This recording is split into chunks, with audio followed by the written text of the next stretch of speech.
Você já se perguntou como nossa herança biológica, o DNA, os cromossomos, se combina com o plano espiritual para moldar quem somos antes mesmo de nascer? Neste primeiro bloco da palestra Processo Reencarnatório, Genética e Reencarnação, Jorge Elahá nos convida a olhar de perto não só para o material do nosso corpo, mas para algo ainda mais profundo: como o espírito escolhe, influencia ou convive com essa herança genética. Imagine que sua existência recomeça no instante da concepção, quando o espermatozoide e óvulo se encontram, mas que não é só biologia. O espírito, o perispírito, os mentores espirituais intervêm, planejam, escolhem gametas, lidam com mutações, preferências genéticas.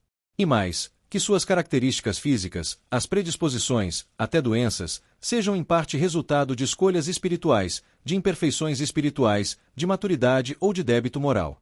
Se você quiser entender melhor como seu corpo, suas fragilidades e suas forças foram preparadas espiritualmente, como tudo isso se conecta, fique aqui comigo, assista esse trecho e permita que essa luz lance clareza sobre sua própria história. Exatamente por isso nós escolhemos para o tema dessa nossa tarde de hoje falar sobre processo reencarnatório. Às vezes há uma certa dificuldade de separar planejamento de processo reencarnatório. O planejamento são todas as partes da nossa vinda que dizem respeito a nós imaginarmos o que é bom de acontecer, aquela conversa com o mentor, é aquela definição, se vai casar, não vai casar, se vai ter filhos, se não vai. Isso é planejamento reencarnatório. O processo reencarnatório, Sueli, ele começa...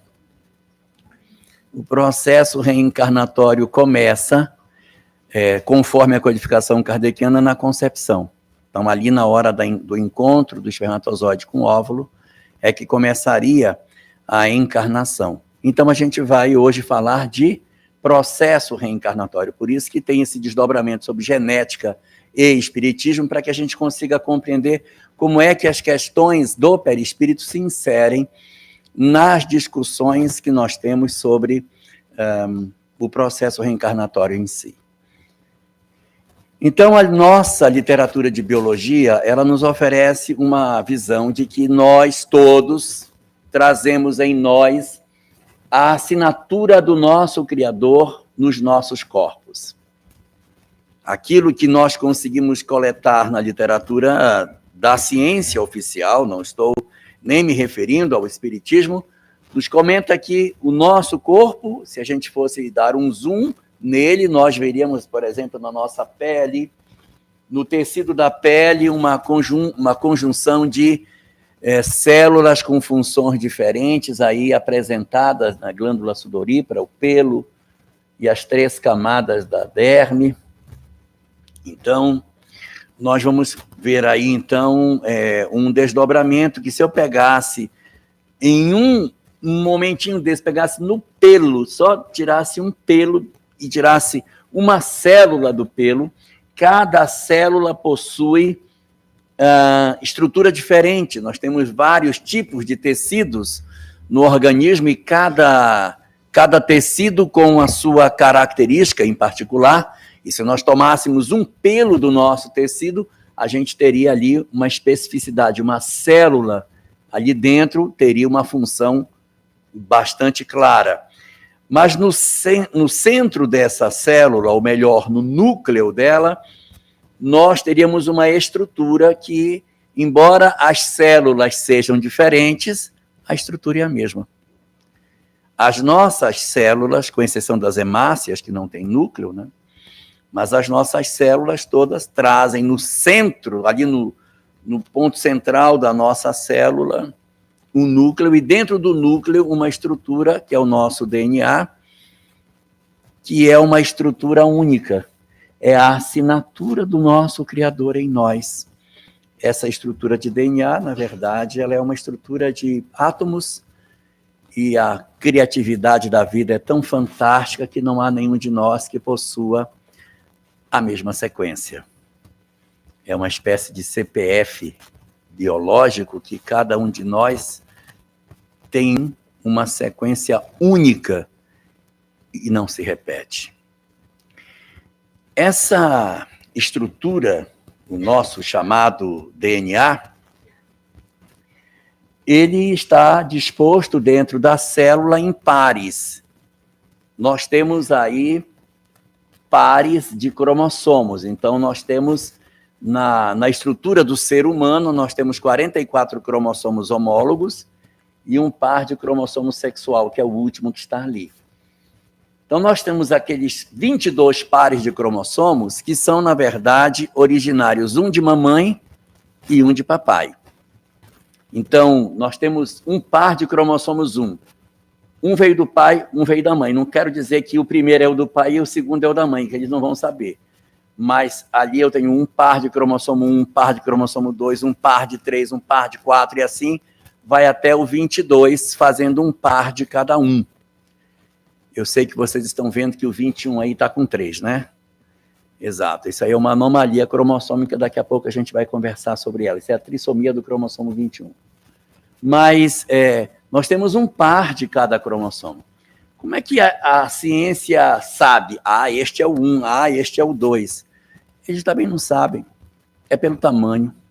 Eles não sabiam como fazer para classificar os cromossomos, aí colocaram pelo tamanho. Esse tem um tamanho desse, então esse aqui tem um tamanho desse. E colocaram os tamanhos um do lado do outro, e se formou, então, os 22 pares de cromossomos. E o último par, que está separado, ele tem uma característica diferente. A numeração dos cromossomos é por tamanho. Então, o 1 é o maior, o segundo é o segundo maior, e assim sucessivamente, com exceção do cromossomo sexual, que ele tem esse jeitão particular. Ele pode tanto ser uma estrutura com 2 cromossomos grandes, que é o elemento chamado X, que biologicamente forma a mulher, e uma estrutura que tem um grande e um pequeno, que é o homem. É um cromossomo X e um cromossomo Y. Até nisso, os homens levam desvantagem. Eles são cromossomo Y é menor. Por isso que tem algumas doenças que só afetam os homens, como, por exemplo, a hemofilia. A hemofilia, aquela doença que a pessoa sangra e não consegue parar o sangramento, as mulheres podem ser portadoras, mas elas não apresentam a doença, porque ela fica nesse cromossomo sexual. Então, quando você tem uma mulher, o cromossomo bom impede a manifestação da doença. E o homem, como ele não tem o homólogo, ele só tem o cromossomo Y é menor, ele aparece na parte de cima, o lócum dele é lá em cima, ele não tem o correlato, aí a doença se manifesta no homem e não na mulher.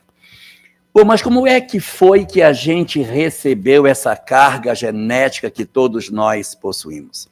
Uma carga genética que vai nos acompanhar por toda a existência, toda a existência.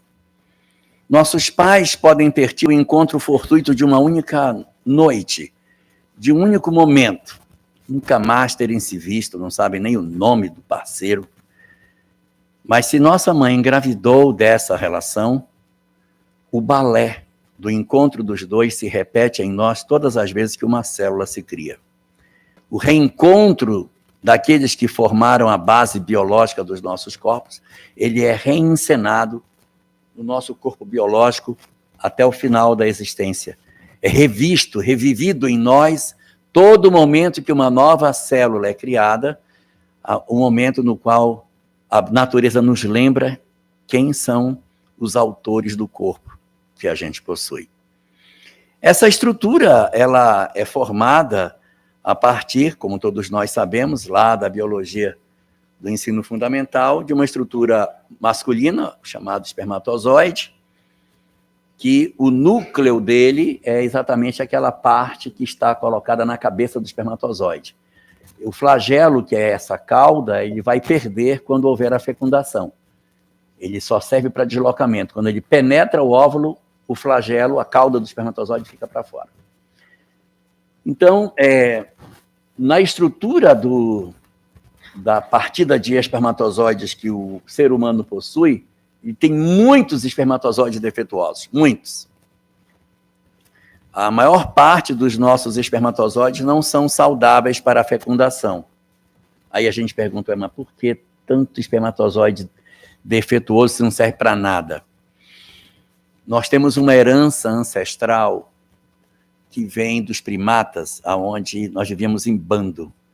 Então, para garantir que é a minha característica genética que vai fecundar os óvulos, ocorre um lançamento de vários espermatozoides inúteis que servem de barreira para os espermatozoides dos outros que possam vir. Então, protege as sementes daquele que chegou primeiro, para que o que vier depois, ele tem dificuldade de atravessar aquele monte de espermatozoide que fica como se fosse sacos de areia colocados no meio do caminho, que você tem que atravessar para chegar, aí é o tempo que o primeiro já conseguiu fecundar os óvulos que a fêmea poderia ter. Então, essa é uma característica nossa. Nós trazemos dentro do nosso núcleo do espermatozoide 2 possibilidades, porque o corpo dos homens é formado de um espermatócito primário que tem X e Y, aí ele vai gerar um espermatozoide X e vai gerar um espermatozoide Y, ou seja, o homem tem potencialmente 50% de chance de formar um menino ou uma menina. Isso faz com que a espiritualidade não precisa estar controlando, assim, olha, já nasceu muito homem, agora vamos nascer um pouco mais de mulher, que já nasce, agora nasceu muita mulher, põe um pouquinho mais de homem, não precisa. Porque como cada homem ou cada indivíduo da natureza possui uma probabilidade idêntica para o masculino e para o feminino, estatisticamente você vai ter uma tendência de formar uma população com metade de um sexo e metade do outro, a partir do momento em que você tem esse tipo de produção dentro do corpo masculino. Uma coisa assemelhada a gente também tem na estrutura feminina. Na estrutura feminina, nós vamos ter ali os ovários, essa estrutura nos interessa melhor. Nós temos os ovários, onde são produzidos os óvulos. Essa estrutura em azul são as trompas, que é onde acontece a fecundação, ela ocorre no primeiro terço da trompa, e depois a trompa vai devolvendo com os cílios o óvulo já fecundado para dentro do útero, mas os óvulos são produzidos dentro dessa estrutura, parece uma ameixa que está aí colocada, abraçada por esse corpo azul. Então, as trompas, de um lado direito e esquerdo, elas sustentam os ovários. Por que as mulheres têm 2 ovários e não têm um só? Por 2 razões. Primeiro, porque se um falhar, o outro opera. Se acontecer um problema com o óvulo, o outro opera. Então, é assim. Um mês ela ovula do lado esquerdo, no outro mês ela ovula do lado direito, aí depois do lado esquerdo, direito. Ela vai alternando, porque o organismo vai dizendo, vamos lá, vamos testar o direito agora. Não deu. Vamos para o esquerdo. Não, agora vamos para o direito. Se por algum motivo ela tiver uma gravidez tubária, que é aquela gravidez em que a criança se enraiza na trompa, a trompa não tem elasticidade para levar a gravidez até o final. Então, o que vai acontecer? Chegará um ponto em que haverá um estresse muito grande da estrutura, uma dor insuportável, e a criança terá que ser retirada. E quando se retira, retira a trompa. Só que é curioso, quando retira a trompa, retira o ovário também. Mas o ovário está bom. Por que retira o ovário? Porque se retirar só a trompa e deixar o ovário, a mulher tem menos fertilidade. E se tirar o ovário, ela fica tão fértil quanto antes. Olha como é inteligente o organismo humano. Se deixar só o ovário e tirar a trompa, que teve problema, ela vai ovular de um lado e vai ovular do outro. Quando ela ovular do lado sem trompa, não vai adiantar de quase nada. Que a chance de engravidar sem trompa, não vou dizer que é impossível, porque eu conheço um caso de gravidez sem trompa. Mas é absurdamente improvável que isso aconteça. Mas quando você tira junto com a trompa o ovário, a mulher fica só com uma trompa e só com o ovário. O organismo, sabendo que ela está só com o ovário, faz com que ela ovule todo mês do mesmo lado. Então, ela acaba tendo a mesma probabilidade de engravidar. Né? Interessante, o organismo é genial. Então, nós vamos ter aí essa estrutura, que são as trompas, aí no centro, nessa posição aí rosa, nós temos o útero, que é onde, de fato, a criança vai se desenvolver, é o local onde, efetivamente, existe todas as condições para o desenvolvimento da criança. E dentro do ovário, nós teremos aí uma quantidade significativa de óvulos, uma média de 400 óvulos que vão ser amadurecidos ao longo da vida útil da mulher, vida fértil da mulher. Então, aí você tem óvulos em diversas situações de amadurecimento. Uns ainda bem verdinhos, uns indo para o amadurecimento, outros já prontos, o que ovulou e que está saindo tomado pelo folículo ali, para entrar na trompa e provavelmente ter uma possibilidade de gerar uma nova vida. Do lado feminino, um óvulo é amadurecido por mês. Condições extraordinárias, 2. Amadurece um do lado e um do outro. Existe essa possibilidade.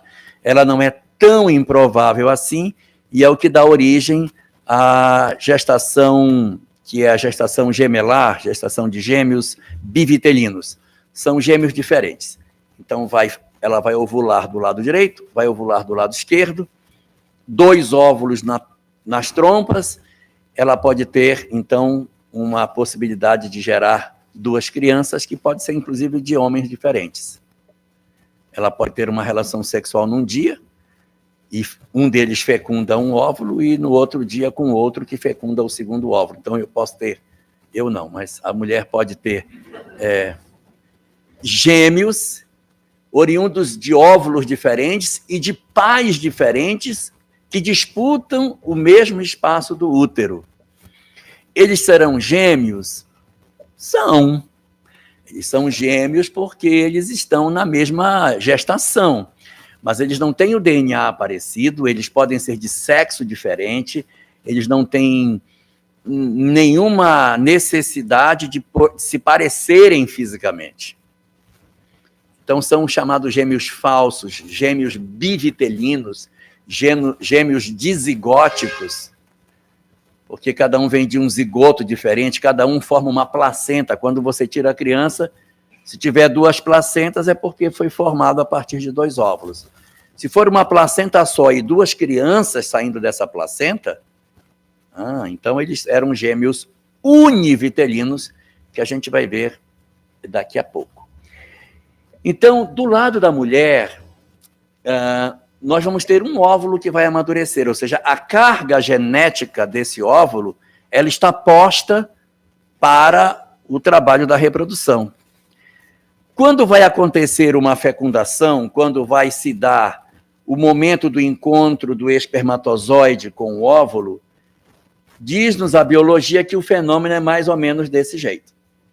Nós temos um único óvulo, bem maior do que os espermatozoides, e uma partida de espermatozoides que circunda o óvulo, tentando penetrar e alcançar o núcleo dessa estrutura. Fala-se muito que isso é um sinal de que você foi vencedor, porque você venceu os outros, como se você fosse o espermatozoide e não a fusão do óvulo, né, com o espermatozoide, como se você tivesse todo no espermatozoide. Não é verdade. E também não é verdade que é um trabalho individual, isso é um trabalho coletivo. Cada espermatozoide leva na cabeça uma quantidade de uma substância, como se fosse um ácido, que vai, de certa forma, agindo sobre a membrana do óvulo e vai abrindo espaço para que um deles penetre. Então, os cientistas enxergam esse fenômeno acontecendo durante o processo reencarnatório, ou seja, um elenco de espermatozoides circunda o óvulo na expectativa de alcançar a condição de fecundação. No livro Missionários da Luz, de André Luiz, capítulo 12, André Luiz vai comentar conosco que as reencarnações variam ao infinito e, portanto, não há 2 exatamente iguais. Ou seja, não dá para a gente dizer assim, essa aqui aconteceu, com todo mundo vai ser igual. Não, não vai ser igual, porque a depender da condição do espírito, a interferência espiritual no momento da fecundação, ela é completamente distinta. Nós vamos encontrar, para os casos de espíritos muito comprometidos, que tiveram graves compromissos com a lei, a circunstância através da qual o espermatozoide que ele vai receber para renascer não é tão trabalhado, porque ele é tão endividado, que se ele recebe um espermatozoide, ele está debaixo da lei, e é aquele espermatozoide que vai ser usado no seu processo reencarnatório. Ele é muito comprometido. Então, os mentores analisam e ele vai utilizar um específico espermatozoide para o seu renascimento. Há uma intervenção menor na definição de qual espermatozoide será usado nessas circunstâncias. Quando, porém, o espírito é uma alma, ainda que tenha débito, mas ele tem chance de fazer algo no bem. Por exemplo, sou um espírito que me comprometi demais na lei de causa e efeito. Trago graves compromissos. Fui um assassino, matei pessoas. No mundo espiritual, isso me incomodava demais. Eu me sentia profundamente incomodado pelo que eu fiz, a ponto das minhas mãos terem se atrofiado pelo fato de eu ter usado as mãos para matar. Quando você tem um espírito que ele tem essa característica, nós já sabemos que no mundo espiritual ele vai ter as suas mutilações, as suas deformações. Então, quando um espírito tenta fazer o seu processo reencarnatório, se ele é muito comprometido, ele vai impor sobre o material genético as suas características espirituais.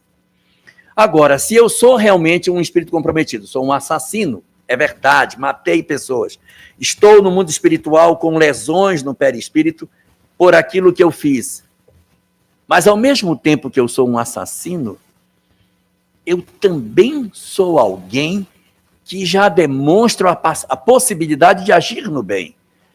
É verdade, eu matei pessoas, mas eu sou capaz de fazer o bem.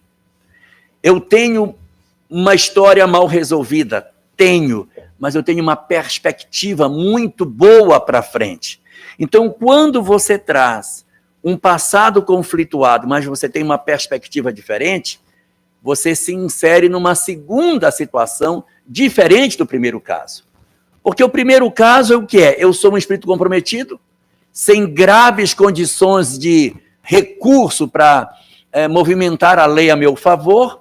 Então, o material genético que eu receber, não adianta trabalhar muito ele, porque a gente vai deformar esse material genético. Então, a ação da espiritualidade, ela é menos vigilante do que no caso desses outros, que, embora comprometidos, possam agir no bem. Então, você pode ter a possibilidade de, nessa hora, escolher os gametas. Então, a opção número 1 para a formação dos nossos corpos é a gente procurar os gametas que sejam adequados à nossa encarnação. Então, eu tenho um mapa reencarnatório daquilo que eu tenho para fazer. E aqueles espermatozoides que estão ali, eles possuem o seu código de DNA. Quando a obra de André Luiz, Missionários da Luz, em 1946, nos foi trazida, a gente não tinha ainda determinadas informações sobre o genoma humano que a gente tem hoje. Então, André Luiz diz que os mentores, olhando o material genético, dizendo, aquele espermatozoide ali é melhor. Que ele tem umas características genéticas que vai ser mais adequada para o corpo que vai se formar.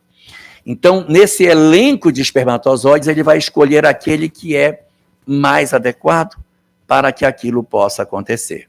Então, ele vai dizer, esse aqui, olha, este aqui tem uma carga genética excelente que a gente pode aproveitar. Esse aqui não, porque esse aqui já traz uma lesão, tem uma síndrome nele.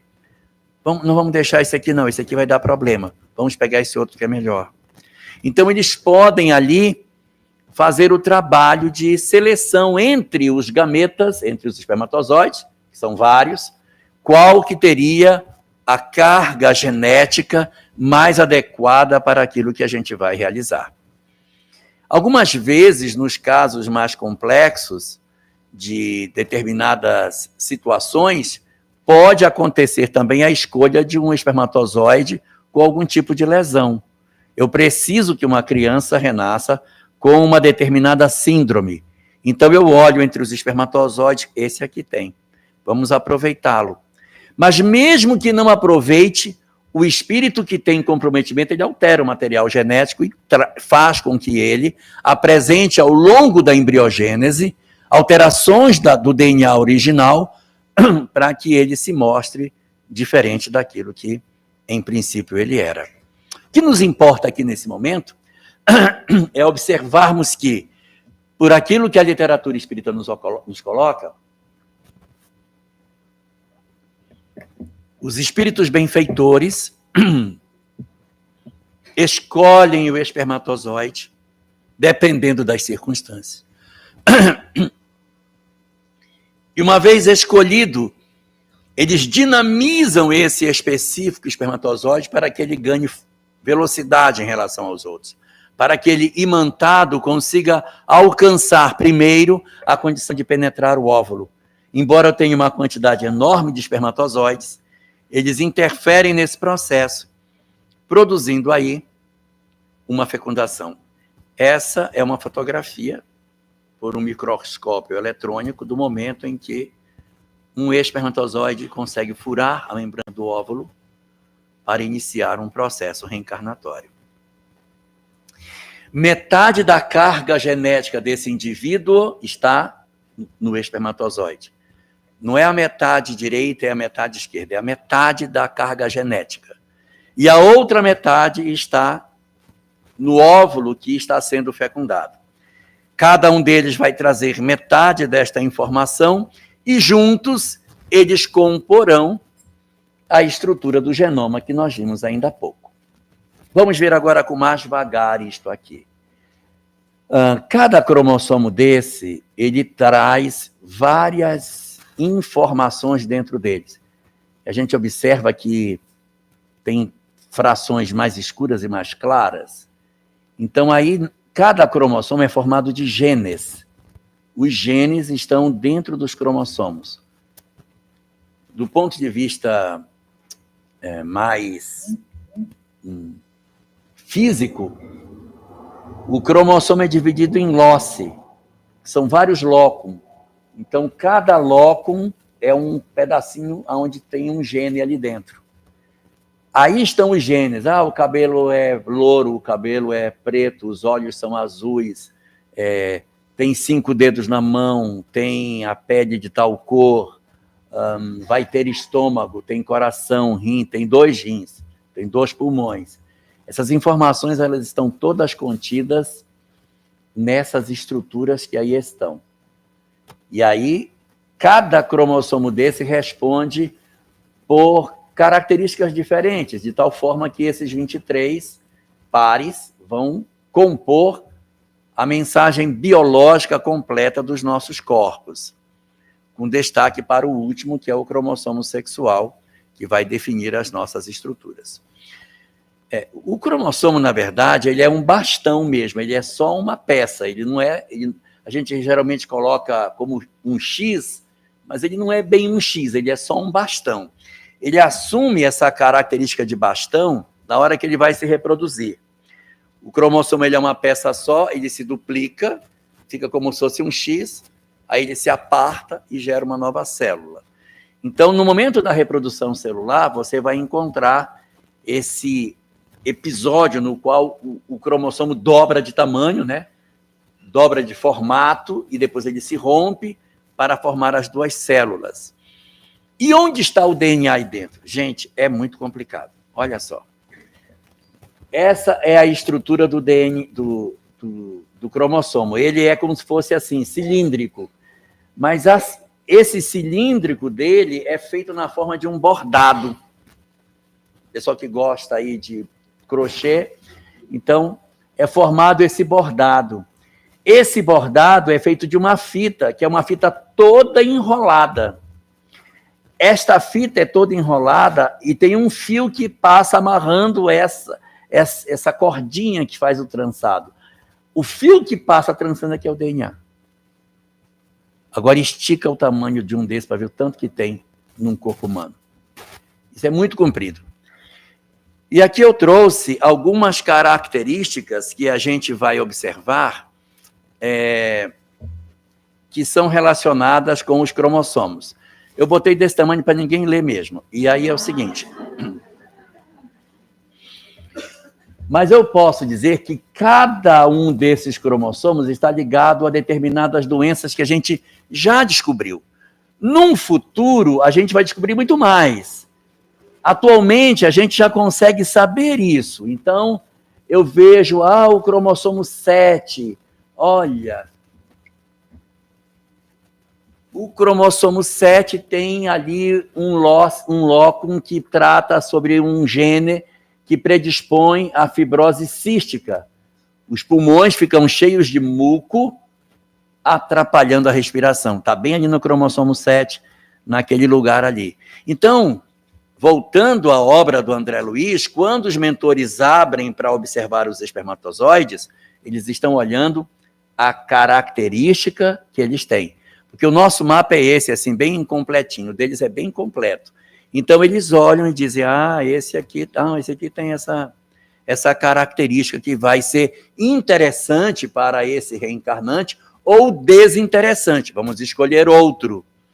Então, aqui, a gente traz uma predisposição para determinadas doenças. A biologia, embora pareça, mas não é uma ciência exata. Então, a gente não pode dizer assim, se fulano traz um cromossomo que tem esse gene que predispõe à fibrose cística, ele vai ter. Não, não vai. Pode ser que sim e pode ser que não. Existe alguma coisa que a biologia ainda não sabe, que são os gatilhos que disparam as características genéticas. Eu posso ter um indivíduo que ele nasce com uma determinada característica genética e por algum motivo o gatilho não aconteceu. Em biologia isso é chamado de expressão gênica, ou seja, eu tenho um gene, mas o gene não se expressou.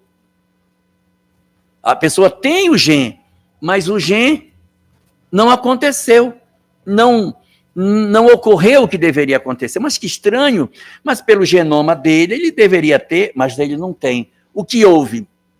Alguma coisa que a biologia não sabe dizer, que faz com que indivíduos que possam renascer com determinadas características genéticas não apresentem isso no corpo físico. Mas eu não quero com isso que a gente diga assim, não, pode botar aí o genoma aqui. Não vamos arriscar muito que pode dar errado, né? Não, pode me dar aí o DNA que quiser, que não vai funcionar. Pode ser que dê problema, então é melhor não arriscar. Melhor levar o bom do que dizer assim, não, vou levar esse ruinzinho, mas ele vai funcionar. Às vezes não funciona. Eu vou dar só um exemplo aqui, eu não quero que ninguém se apavore com o que eu vou dizer. Mas vocês já ouviram falar de síndrome de Morris?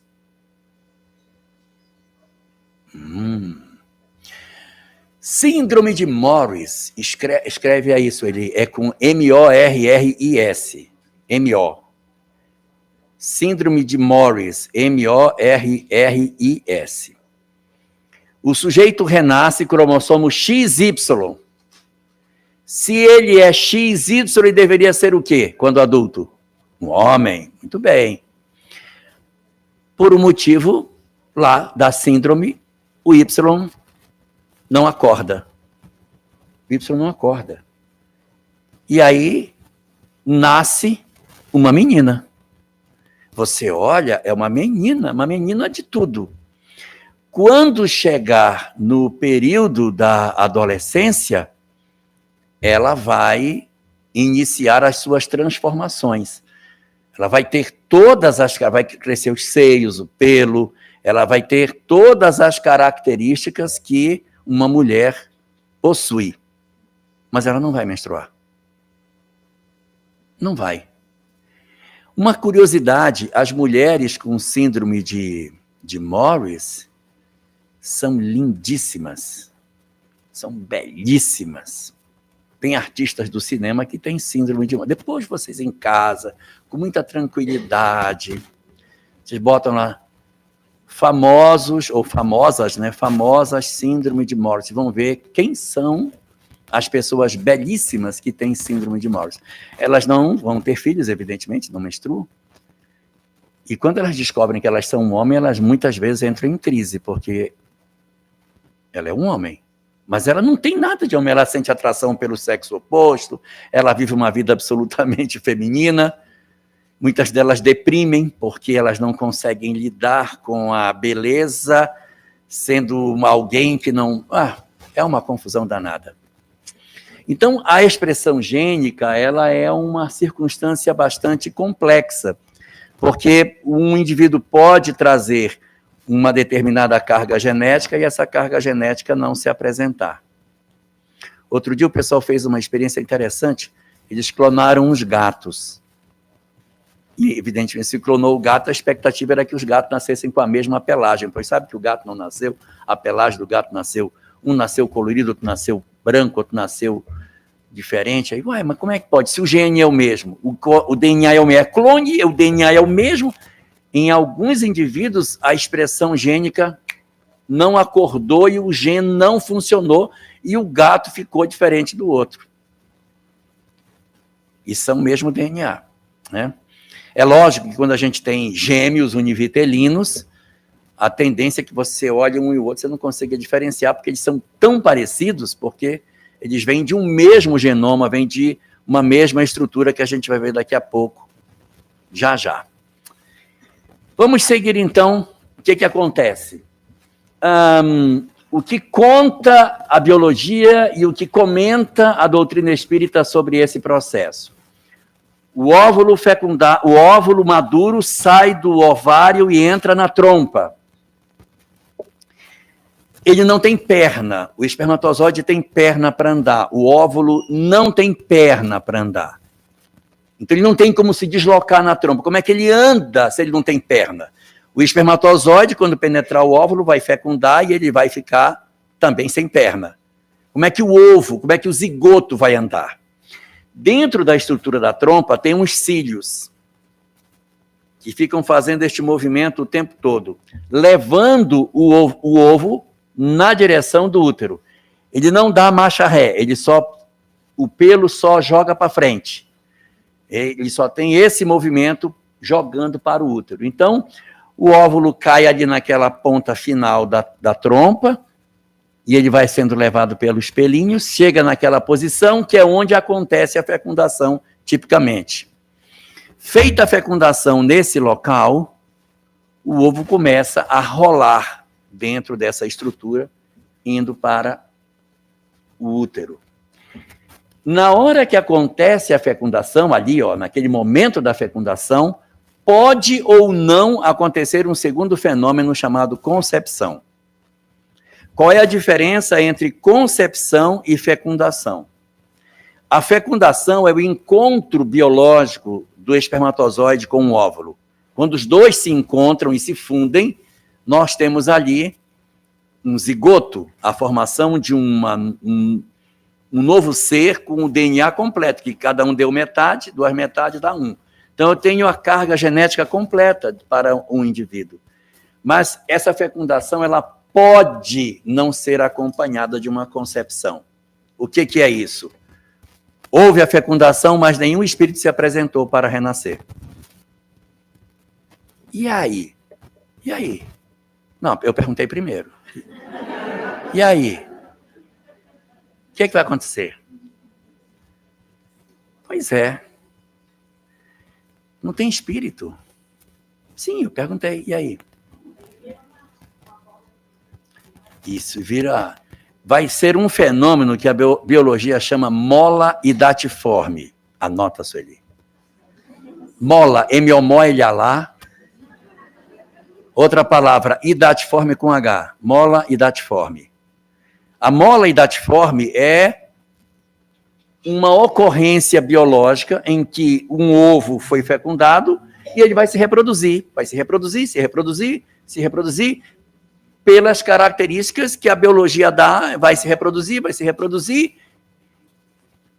e não vai formar nada. Vai formar uma bola de carne. Não é que não vai formar nada, não é gravidez psicológica.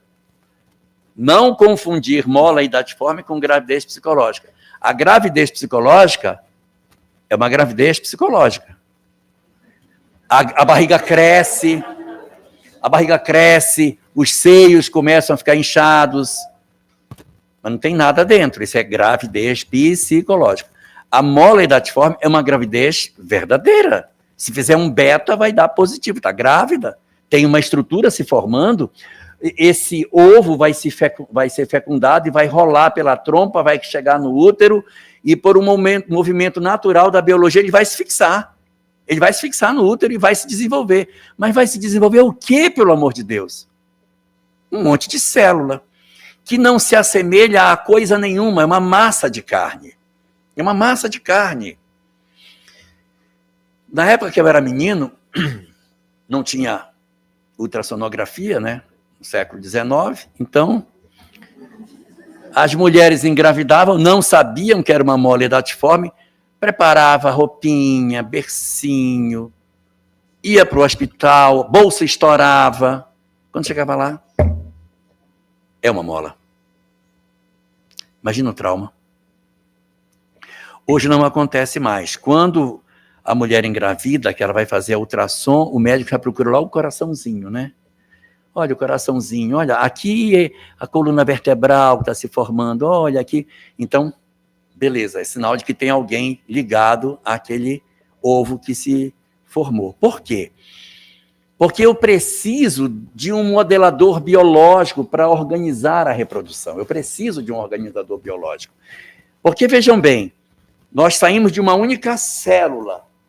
Tinha uma célula só e um sujeito com uma prancheta na mão, assim. Vamos lá, quem vai ser o coração aí? Seu, beleza? Então, vou anotar aqui, hein? Seu coração, beleza. Quem vai ser pulmão? Eu. Pulmão esquerdo ou direito? Direito, vai lá, legal. E vai se dividindo, e forma o corpo todo. Quando não tem o espírito, não tem ninguém para dizer, atenção, quem vai ser coluna vertebral? Não tem ninguém para fazer essa pergunta. Então, as células, elas não possuem um modelo organizador biológico. Elas não se organizam dentro de uma orientação espiritual. Então, as células se multiplicam desordenadamente. Você pode encontrar, de repente, algumas expressões de mola que aparece pelo na mola. Alguma coisa aconteceu e ela gerou umas coisas com pelo. Depois vocês veem na internet lá o que é. Se tiverem coragem, mola hidatiforme, vocês vão ver o que é. Esse fenômeno, ele hoje embora ele aconteça, as mulheres não dão mais à luz a uma mola. Ela é retirada antes porque não tem perspectiva nenhuma de ter vida. É uma gravidez que, na verdade, não vai gerar um bebê. Muito bem. Então, nós vamos ter ali a fecundação e 30 horas, algumas obras falam de 24 horas depois, ocorre a primeira divisão celular. Eu preciso ter um organizador biológico desde o começo. Porque se o organizador biológico chegar no corpo já com 5 dias de formado, quem orientou as primeiras células? Quem orientou a divisão celular? Não dá.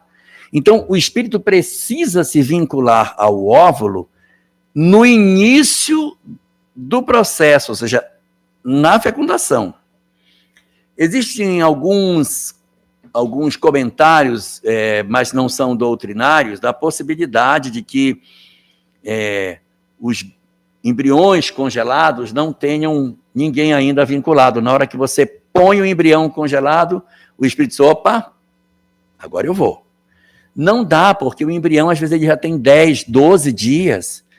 Então, quem orientou as divisões celulares anteriores, se tiver tido um erro no código genético, se aconteceu uma falha na reprodução celular, ele vai assumir um negócio que já está pela metade. Então, é preciso que o espírito se aproxime desse material genético já na concepção, para que ele vá orientando todos os mecanismos da reprodução celular. Porque, olha, quando eu tiver 4 dias, ele está com 64 células.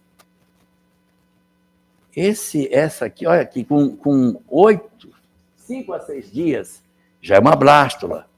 Aqui, tem uma quantidade enorme de células, parece um miolinho de maracujá, mas aqui você tem a formação de um novo ser que já está formado.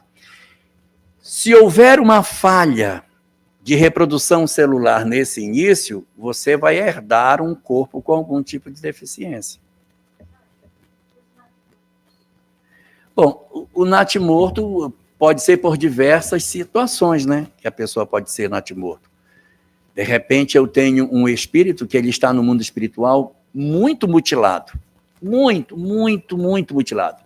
Então, sabe-se que se ele ficar no mundo espiritual para se recuperar sozinho, vai demorar muito mais tempo. O que você faz? Você pega esse espírito e vincula a uma mulher que você sabe que se ela passar por uma frustração da gravidez não é injusto. Então você junta a tampa com a panela. Um espírito que precisa passar por uma gravidez frustrada e uma mulher que precisa passar pela gravidez frustrada. Aí você vincula esse espírito todo deformado de um óvulo fecundado, ele vai ficar ali 2 meses, e aí ela vai ter um problema qualquer e vai perder a criança. Uma frustração danada para ela e uma possibilidade de reorganização emocional em termos da maternidade. E ele volta para o mundo espiritual, e você vai dizer, puxa, mas foi uma perda, hein? Foi uma perda. Não, não foi, porque ele estava totalmente deformado, e depois dessa experiência, ele ficou deformado, mas já não tanto. Aí você vai tentar de novo. Você tenta uma segunda vez numa outra mãe. Quem pode? Ah, aquela ali. Aí tenta de novo. Ela vai levar a gestação até os 4 meses e vai perder naturalmente a criança. Não é uma ação deliberada da mãe de interromper a gestação. Naturalmente ela vai perder. Ela vai passar pela frustração e o espírito que estava deformado volta para o mundo espiritual melhor. Eu faço uma terceira tentativa. Ele vai até o final da gestação. E quando ele nasce morto. Aí você diz, não aproveitou nada. Não, ele aproveitou 9 meses de gestação.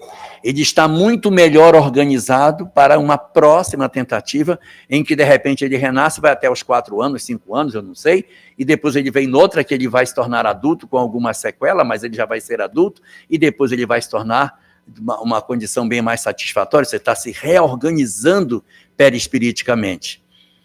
Então, aquele chamado natimorto pode parecer para os olhos materiais que é uma frustração, uma perda e um erro.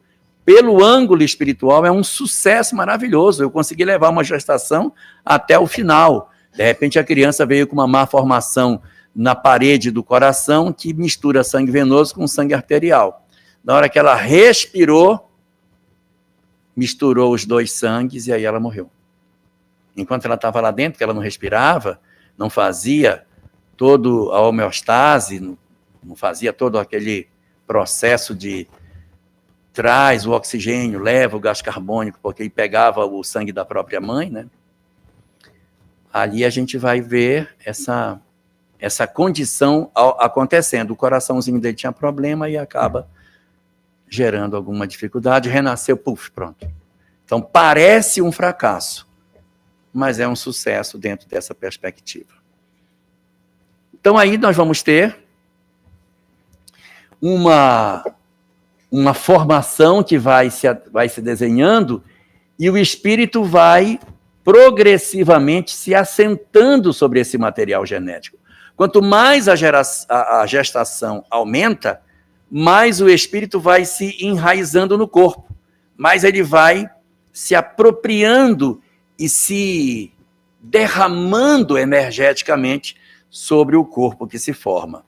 Então, nascemos de um zigoto, era só um, e a tendência é que a divisão celular se dê dessa forma. A primeira divisão vertical, a outra no outro sentido, depois ela corta na horizontalidade, até ele chegar na blástula. Quando chega na blástula, ele faz essa invaginação que chama, e a partir daí começa a formação. Quem está orientando isso? É o espírito. E nós estamos nos primeiros dias ainda da gestação. Eu preciso de um espírito ligado a esse processo para dar plena condição para que aconteça o que eu desejo. Agora imaginemos que o sujeito ia reencarnar e ele é um espírito muito comprometido. Muito comprometido. E ele precisa nascer com uma lesão num órgão qualquer, sei lá, no coração. Ele precisa nascer com uma lesão no coração. Mas quando eu olhei os espermatozoides que estavam ali, não tinha nenhum com lesão no coração. O que eu vou fazer? Vou dizer, não tem nenhum, ó. Faz o seguinte, mês que vem a gente volta, vamos ver se aparece algum para a gente fazer. Não. Se tiver um com lesão do coração, ótimo. Mas se não tiver, vai sem lesão mesmo. Vai sem lesão. Mas ele vai ser beneficiado, porque ele vai ganhar um espermatozoide sadio, quando ele deveria nascer com uma deformidade. É quando entra um segundo fenômeno da genética nesse processo chamado mutação. O que é a mutação? É a alteração do código genético depois de iniciada a formação do novo corpo. Meu pai e minha mãe me deram uma carga genética, mas eu alterei a carga genética de meu pai e minha mãe e tenho em mim características que eles não tinham. Eu confundi vocês? Então agora eu vou confundir. É o seguinte. Eu tenho um perispírito que tem uma lesão no coração. O perispírito traz uma lesão. Quando esse perispírito lesionado no coração se aproxima do corpo que está se formando, não é ele que vai orientar? Olha as células, atenção, ventrículo esquerdo, atenção. Então, o espírito é que vai dinamizar o processo de criação do novo corpo. Se esse espírito tiver graves lesões no perispírito, a tendência dele é de produzir energias perturbadoras no corpo que se forma. Então, o material genético é bom. O material genético não tem defeito, ele está saudável. Mas o bombardeio espiritual que o perispírito promove sobre o corpo vai afetar a divisão celular e, quando se perceber, houve uma mutação. É assim. Vocês manjam aquele negocinho, na minha terra chama drops. Uma jujuba que tem um monte, assim, em cima da outra. Aquilo parece um cromossomo, gente. Então tem aquele monte de jujubinha colorida e nas pontinhas os telômeros ali. Pronto, está lá a jujuba. O que é uma mutação? A mutação é tirar uma jujuba de dentro. Ou então embaralhar, pegar a jujuba vermelha que está aqui e passar para baixo, botar... E como é que isso acontece? Porque a perturbação do espírito sobre o drop de jujuba quebra a jujuba. Quebra. Quando quebra em 2 pedaços, não tem problema. Porque ele fica 2 pedaços, ele fica perdido. Meu Deus, cadê meu pedaço? Cadê meu pedaço? Aí, tem que pedaço. Aí ele junta de novo. Porque o cromossomo ele tem que ter os telômeros na ponta. Se quebrar no meio, ele vai se juntar. Se quebrar, ele vai juntar. Ele vai se procurar até que ele vai se juntar de novo. Mas se quebrar em 3 partes? Se quebrar em 3 partes, ele pode acontecer 3 coisas. Se juntar certinho como era, se juntar com a parte do meio de cabeça para baixo, ou se juntar e esquecer a parte do meio. Se essas 2 últimas acontecer, é uma mutação. Aí, você recebeu um material genético que era de um jeito, e aí você agora tem um material genético que não é mais do seu pai e de sua mãe. Então, nós realmente somos filhos do nosso pai e da nossa mãe, é verdade. Mas nós também somos filhos de nós mesmos. Porque o que eu fiz interferiu no material genético que meu pai e minha mãe me deram. Porque, digamos, eu sou filho de uma família que tem 10 filhos. O único que tem esse problema sou eu. Meus irmãos não têm. Meu pai e minha mãe não têm, mas eu tenho. Pode ser um processo de mutação. Não tem nada a ver com X-Men, mas são mutantes. São mutantes. São mutantes. E a mutação, ela não é um fenômeno tão incomum. Não é um fenômeno tão incomum. Foi a mutação que fez surgir todas as nossas características diferentes. No princípio, nós tínhamos todos a pele bem escura, porque éramos da África, bem escura, porque ali era bom ter melanina para poder segurar a agressividade do sol da zona tórrida. Quando o homem começou a migrar para outras regiões, a melanina passou a atrapalhar, porque ele precisava de mais vitamina D e a melanina impedia que a vitamina D alcançasse o corpo. E aí aconteceu uma mutação, plim, e indivíduos nasceram com a pele mais clara. Os que nasceram com a pele mais clara se adaptaram melhor no clima mais frio. E os que tinham a pele mais escura tinham dificuldade de sobreviver por conta do raquitismo. Eles iam saindo da jogada, e os com pele mais clara foram progressivamente, foi, e quanto mais você sobe a latitude, mais clara é a pele, porque a incidência do sol é menor, e eu preciso de uma pele cada vez mais clara para corresponder a isso. E as pessoas de pele escura que migram para regiões de baixa incidência solar, compensam tomando vitamina D, para poder compensar a baixa incidência solar que se tem. É assim. Se não fosse a mutação, a gente ia ficar só na zona tórrida. Subia, não dava conta de viver, pô, morre todo mundo, vamos ficar aqui, que aqui a gente consegue. Então, mutação é isso mesmo. Mutação que mudou a cor dos nossos olhos, mudou a nossa estatura, mudou uma série de coisas ao longo do processo da biologia. Olha a evolução anímica, se não é, na verdade, só a mutação o que nos impulsionou para o progresso. Então, a mutação, ela, na leitura daquilo que a biologia nos coloca, ela dá duas grandes fontes de mutação.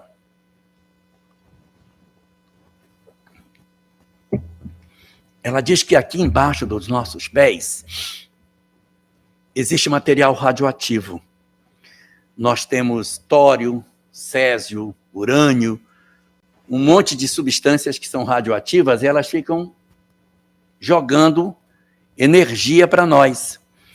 Quando esses raios de alta frequência, raio gama, batem em cima de nós, eles podem produzir raio X, raio gama, pode fazer a quebra do DNA na hora da reprodução celular e pam, pega o sujeito no contrapé, lá ele teve uma mutação. Então, a mutação aconteceria pelo material radioativo que tem embaixo dos nossos pés. Ou das estrelas. Os raios gama que vêm do espaço alcançariam a humanidade produzindo as mutações. Quando a gente vai no dentista, que vai ter que bater uma radiografia, ele pergunta, você está grávida, não está grávida? Aí bota aquele negócio na gente, aquele colete de chumbo para poder evitar. Por quê? Porque o raio-x ele tem a possibilidade, sim, de produzir a quebra do DNA e alterar, fazer uma mutação genética. Mulheres grávidas, se receberem uma incidência forte de raio-x, podem ter mutação da criança e ela apresentar características deformantes. Então, nós estamos sujeitos a isso. A ciência oficial diz que tem duas causas, o espiritismo tem três, tem essas duas e mais uma. A terceira é o espírito. O que diz a doutrina espírita? O espírito, quando ele tem uma determinada característica espiritual problemática, ele pode incidir sobre o material genético, produzindo uma mutação. Confundir? Tranquilo? Vou dar um exemplo. Nice, quando você vai fazer um bolo, e você escolhe um bolo naquela forma que é circular, que tem aquele buraco no meio, você vai fazer um bolo com aquela forma. Qual é a forma que o bolo vai sair? A forma da forma. O bolo segue a forma da forma. Então, se eu usar uma forma quadrada, o bolo sai quadrado. Se eu usar uma forma retangular com um buraco no meio, ele vai sair assim também. Por quê? O perispírito é como se fosse a forma no qual a gente se assenta. Então, o material genético, ele obedece os comandos que o perispírito tem, que é a forma. Mas imagine que eu sou o dono da forma, eu sou muito descuidado, a forma caiu de cima do armário e amassou, ela está toda torta. Qual é a forma que o bolo vai sair? Torto. Porque se a forma da forma está torta, o bolo vai sair torto. Se eu sou um espírito que trago uma lesão em alguma parte do meu perispírito, quando eu me assentar no corpo para produzir um novo corpo, eu automaticamente vou produzir mutação. O bombardeio em cima do corpo das minhas lesões, o material genético é maravilhoso, mas eu entorto o material genético. Eu entorto. E nasço com características de deformidade ou de doenças que não vieram de meu pai e de minha mãe. Veio de quem? Veio de mim mesmo. Eu, na verdade, imprimi sobre o material genético saudável a minha informação. Tá claro até aqui? Oi. Vou falar o contrário agora. Agora eu vou falar o contrário. Tem uma história que contam que eu não sei se ela é verdade. Vamos admitir que ela seja verdade, né? Eu vi tanto isso na internet quando era menino. Meu Deus. Hoje eu nem vejo mais. Mas passava muito. Era uma história mais ou menos assim. Eu não vou dizer que era isso, mas era mais ou menos assim. Um homem alcoólatra casou com uma mulher sifilítica e tiveram o primeiro filho, morreu cego. O segundo, doente mental. O terceiro nasceu paralítico, o quarto nasceu... Gente, cada filho com um problema diferente. A mulher está grávida do sexto filho. O que é que você recomenda? Aí a pessoa dizia assim, recomendo o aborto. Aí dizia, você matou Beethoven. Porque eu não sei se isso é verdade. Eu não estou atrás disso, eu estou atrás de outra coisa. Né? Aí, o Beethoven é fruto, segundo essa proposta, ele seria esse sexto filho. Vamos admitir que seja verdade. Vamos admitir. Então, ele deveria ter nascido, presumivelmente, com graves problemas. Nasceu saudável, gente. Mas com 31 anos ficou surdo. Né? Ou seja, ele arrumou o que deu. Que ele não deu para arrumar tudo, ele arrumou até onde deu para arrumar, porque dali para frente não deu mais. Então, por exemplo, como a Sâmia estava lembrando, eu posso ter o reverso, eu posso receber o material genético ruim, mas se eu sou um espírito de escol, eu posso alterar positivamente o material genético. Se o Cristo vai reencarnar e o material genético é ruim, não tem problema, pode deixar. Eu ajeito, eu desentorto. Se tiver aí, o gene que tiver problemático, eu arrumo, pode deixar. E aí, a energia de um espírito evoluído vai fazendo com que os genes vão se rearrumando e ele renasce mais saudável do que seria esperado, porque ele tem uma grandeza espiritual suficiente para fazer essa transformação. Sueli, você não está notando nada. Tranquilo? Então, a mutação é um outro fenômeno que pode acontecer. Então, o primeiro, qual era? Eu escolho já de origem um espermatozoide problemático. Não tem problema, vamos para a mutação. Durante a gestação, pode acontecer a natural evolução do processo da embriogênese, em que a criança vai nascer com as características que seriam necessárias, porque o perispírito vai imprimir as suas características espirituais no material genético que ele tem. Como eu percebi que vocês estão com uma dúvida, eu trouxe aqui a resposta para a dúvida de vocês. Gêmeos. Como é gêmeos? Existem dois tipos de gêmeos. Existem os gêmeos dizigóticos, ou seja, são dois zigotos, que são formados de dois óvulos, dois espermatozoides de homens distintos, que fecundam, formam dois embriões. Os embriões têm placentas diferentes e eles são distintos entre si. Pode nascer um menino e uma menina, não tem problema nenhum. Nada, eles são apenas parceiros de barrigada, mas eles não são, na verdade, gêmeos na acepção do termo. São chamados de gêmeos falsos, inclusive, por causa disso. 90% dos casos de gemelitude são de gêmeos falsos, ou seja, a mulher ovulou, teve dupla ovulação. ovulou dos dois lados naquele dado mês, e aí ela fecundou os dois óvulos, e as crianças não necessariamente são do mesmo, e não se parecem, não precisa se parecer, né? E não precisa ser do mesmo sexo. Mas pode acontecer um outro fenômeno. Um espermatozoide e um único óvulo. Gerou um único zigoto. Tem gente que pensa que gêmeos é porque entraram 2 espermatozoides no óvulo. Mas, gente, se entrar 2, não vai ter par para dançar. Porque é uma dança. Entra um espermatozoide, tem metade da característica. Aí o outro entra também. Vai fazer o quê o segundo? Aí ele vai juntar com qual metade para fazer outra criança? Não tem. É um óvulo e um espermatozoide só, não existe. Mas e se acontecer? Se acontecer, porque isso é possível, né? De repente, na hora que faz o chamado cone de atração, que é quando o espermatozoide passa, vem um espertinho e entra junto. Isso pode acontecer. Entra 2. E aí? Bom, se entrarem 2, um vai fecundar, o outro não vai fazer nada. Aí a chance é igual para os dois. Os dois entraram, aí como é que é? Vai eu, vai tu, como é que vai ser? E aí um vai fecundar o óvulo. Aquele que não fecundar o óvulo, ele não tem o que fazer ali dentro. Então ele fica assim, meio desacossoado, fica ali, ele fica sem jeito, ele fica por ali e tal. E o óvulo descobre que tem um intruso.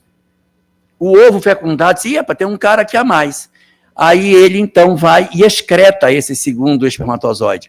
É um fenômeno que a biologia chama de poliespermia. Ele é raro, pode acontecer, mas não gera gemelitude, não. O que gera gemelitude é um óvulo e um espermatozoide.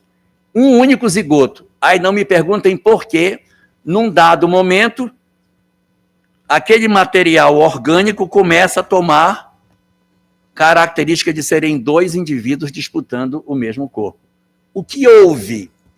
2 espíritos se vincularam no zigoto, desde o princípio. Então, eles estão ali se assentando e vai acontecer a divisão num certo momento. Qual a diferença para o primeiro caso? A placenta é uma só. Tá? Ele só tem uma única placenta. E esses indivíduos são do mesmo sexo, têm o mesmo genoma, eles têm o mesmo genoma e são idênticos. Idênticos. Existem alguns casos, inclusive interessantes, Rodrigo, que a biologia registra, em que foram gêmeos idênticos, e se formaram 2 crianças. Uma das 2 crianças experimentou uma mutação, e a outra não. Um tinha síndrome de Down e o outro não tinha. E aí? Tem o mesmo genoma. Eles vão nascer a cara de um, a cara do outro, né? Porque eles se originaram do mesmo zigoto, se pegar o DNA de um, o DNA do outro é 99,999999999, porque pode ter acontecido alguma pequena alteração durante o fenômeno da gestação. Paramos por aqui nessa parte do vídeo, para que compreendamos melhor os conceitos. Logo após, virá a segunda parte dessa palestra, que tem praticamente o formato de aula. Ele explica como nem todos os espermatozoides são iguais, alguns são mais adequados ao plano espiritual do reencarnante. Há uma escolha, sim, mesmo antes de nascermos. E quando não há gameta perfeito disponível, ou quando o espírito traz lesões espirituais, mutações podem ocorrer, mesmo com material genético bom. Pense nisso. Predileções mórbidas, doenças, fragilidades físicas, nem tudo é por acaso ou só herança familiar. Há dimensões espirituais que impactam. O perispírito, com suas imperfeições, pode bombardear energeticamente o corpo em formação, influenciar mutações, fazer com que algo que parecia estar predisposto acabe se manifestando, ou não, dependendo de como o espírito vive. Não perca o próximo vídeo.